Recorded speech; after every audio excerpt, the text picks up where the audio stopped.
كل يوم الصبح أول ما نفيق من النوم أول شي بنعمله بنمسك الموبايل وبنشيك على السوشيال ميديا، بعدها بنجهز حالنا لنروح على الجامعة أو على الشغل، بنستخدم سيارتنا الخاصة أو بنستخدم المواصلات العامة من باصات أو قطارات. بس عمركم سألتوا حالكم عن هالجهاز الصغير اللي اسمه موبايل اللي عم تشوفونا منه حاليا مين أول حدا فكر يخترعه؟ طيب اللابتوب كيف صار حجمه هيك بعد ما كان حجم الكمبيوتر قد هالغرفة كلها؟ طيب السيارات مين طورها؟ وكيف اتطورت؟ وكيف كان شكل أول سيارة اخترعوها؟ طيارات، السفن، آلات التصوير، وعالم صناعة الأفلام. على الأكيد فضولكم عم يزيد مع كل سؤال، ونحن بهالفيديو رح ناخدكم على متحف يرضي هالفضول ويجاوبكم على كل هالأسئلة. اليوم متحفنا مختلف عن باقي المتاحف اللي زرناها، بيجمع بين الماضي والحاضر والمستقبل. ولما نحكي عن الماضي قلت بعده كتير، الماضي بهالمكان ما له أبعد من 300 سنة، من لما بلش التطور التقني بمجال التصوير والكمبيوتر ووسائل النقل، وكل شي وصلنا له ليومنا الحالي. على الأكيد كل اختراع له قصة، ولما تحب تعرف هالقصة مالك غير المتحف التقني في برلين. أيوة تماما، المبنى اللي عليه طيارة كبيرة. أنا حلا، وإذا وصلت لهون لا تنسى اللايك والاشتراك بالقناة، وأكيد تفعل زر الجرس حتى يوصلك كل جديد. ويلا على متحف التقني.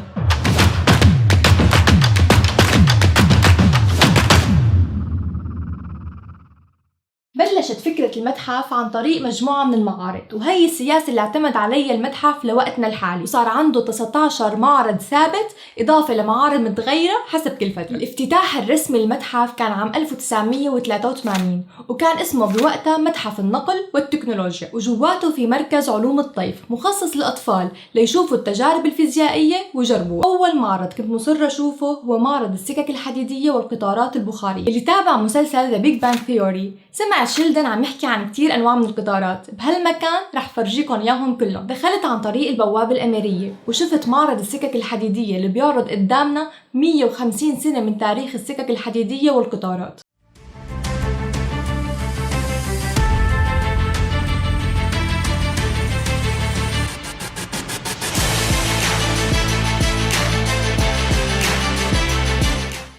أول مكان لفت انتباهي هو محطة أنهالتا اللي كانت محطة أسطورية قبل الحرب العالمية الثانية، بس للأسف دمر جزء كبير منها خلال الحرب.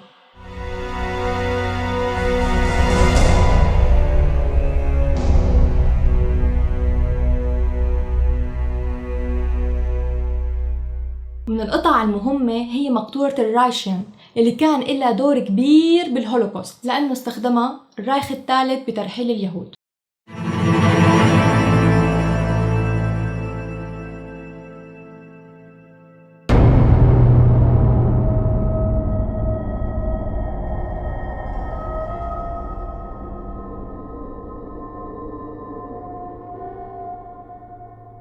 من السكك الحديدية والقطارات لمعرض بيجذب عشاق التكنولوجيا، معرض الكمبيوتر.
هالقسم اكتشفت إنه الكمبيوتر بلش بحي كرويسبرغ ببرلين مو بكراج بيت بكاليفورنيا مثل ما خبرونا. أول كمبيوتر تم تصنيفه بشكل رسمي عام 1935 وكان اسمه Z1 وتم اختراعه من قبل كونراد تزوزي وقت كان عمره 25 سنة. الشاب كان مهووس بالكمبيوتر حتى قبل ما يكون في نيردز وكيدز وكمبيوتر حتى. ترك شغله وقعد بالبيت يخترع. خلص الاختراع عام 1938 وكان الكمبيوتر قابل للبرمجة بشكل كامل واعتمد على الحركة الميكانيكية اللي كانت تعمل على تبديل المسامير بين الوضعين 0 و1. للأسف الجهاز اتدمر خلال الحرب والنموذج المعروض انبنى عام 1989 من قبل الشخص نفسه كهدية للمعرض. موجود كمان بالمعرض الجهاز زد 3 اللي هو تطوير عن الجهاز الأصلي وانتقل فيه تسوزي من التحكم الميكانيكي للتأثير الكهرومغناطيسي عام 1941.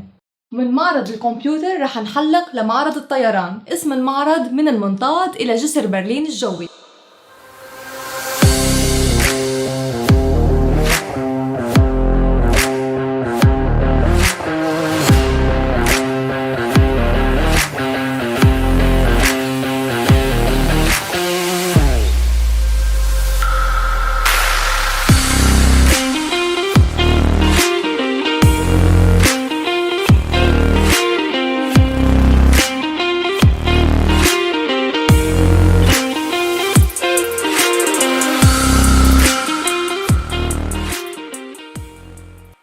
أول شي بنشوفه هو منطاد الهواء. اعتمدوا على تنفيذه بناء على رسمة من عام 1790. بعد 100 سنة من هالرسمة انطلقت أول رحلة مأهولة بمناطيد قابلة للتوجيه أو مثل ما بنسميهم الطائرات الشراعية. المعرض بركز بشكل أساسي على مفاهيم لينتال، كيف اكتشف أسرار الطيران وكيف شارك هالاكتشافات مع علماء حول العالم. كمان بركز على ميدان برلين الجوي اللي تم افتتاحه عام 1909. تعرفنا كمان بجولتنا على اللوفت هانزا الملقبة بالعمة جو وهي كانت أكبر طيارة بالمعرض. المعرض بيوضح أول ثورة ضخمة بعالم الطيران خلال الحرب العالمية الأولى وقت بلش استخدام الطائرات للحرب وكيف بلش استخدام الرادار والكاميرات والأسلحة في الطيران. وبيعرض كيف بيتم تكريم فرسان السماء. على هالسيرة بتعرفوا إنه الطيارين عندهم عادة إنه بيكبوا مي باردة على الطيار قبل أول رحلة رسمية لإله، وهي العادة مأخوذة من النسور لأنه النسر بكب على رقبة ابنه مي مشان يرفع راسه وقت يطير وما يخاف من الارتفاعات. موجود كمان نماذج للطيارات التجارية بين الحربين العالميتين. بيعرض تأثير معاهدة فرساي على حركة الطيران الألماني، كيف كانت السبب بحرمان نساء ألمانيا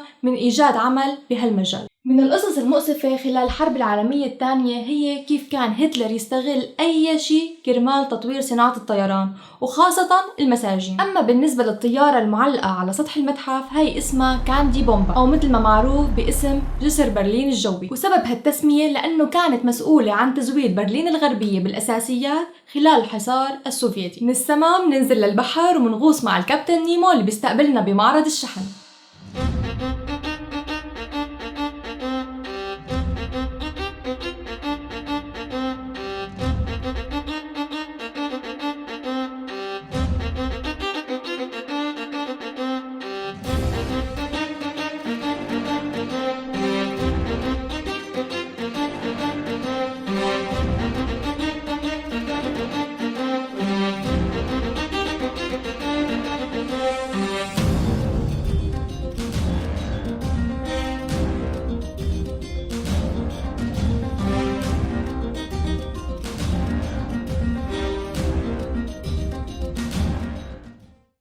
أول سؤال بجاوب عليه المعرض إنه كيف بنعرف الطريق بالبحر؟ شو الأجهزة اللي استخدموها البحارة قبل الGPS والرادار؟ بيعرض التطور اللي صار بالسفن خلال 10,000 سنة من القارب الجلدي وبينتهي بحاملات الطائرات كلها بمقاس 2% من الحجم الأصلي. بيهتم المعرض كمان بالرياضات المائية ببرلين مثل المراكب الشراعية وزوارق التجديف والزوارق البخارية.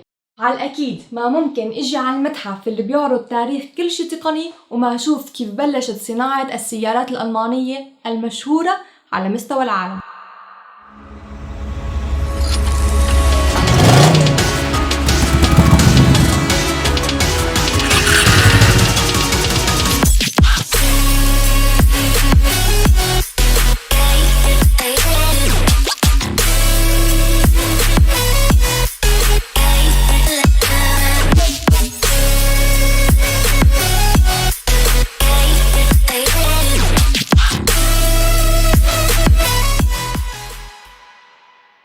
المعرض On the Move وربطوه بالنقل البري عامة، وبيحكي عن السيارات اللي نجحت واللي فشلت لأنه برأيهم أهم طرق النجاح هو الفشل. تعرف إنه مخترع السيارة اللي بتمشي على محركات الاحتراق ما كان متوقع أبداً إنه يتم صنع 1,000,000 سيارة على مستوى العالم؟ يا ريت عاش وشاف وين وصلنا. من أكثر القطع المهمة بهالمعرض هي مرسيدس بنز 5021 اللي انصنعت عام 1914، ومرسيدس نورنبرغ اللي حبيتها كتير وكانت من عام 1929. وبنشوف بالمعرض 3 سيارات كهربائية، ونتأكد إنه هالاختراع مانو بالقرن ال21 لأنه شركة سيمنز وشركة IAG بلشوا بهذا الاختراع بالقرن ال20. بس كان في مشكلة بمواد البطاريات لأنه كانت كتير تقيلة بوقتها وعملت وزن السيارة كتير كبير. فمثلا سيارة سلابي بيرينجر كانت من إنتاج عام 1921، وشاحنة هانسلويد اللي كانت من عام 1935 تحتل سيارة بيلتز من إنتاج فولكسفاجن أكثر سيارة انباعت عبر التاريخ. في كتير معارض موجودة بالمتحف مثل معرض الشبكات، معرض الزجاج، معرض الكتابة، ومعرض الغزل والنسيج. 19 معرض بقدر أعمل حلقة عن كل واحد فيهم.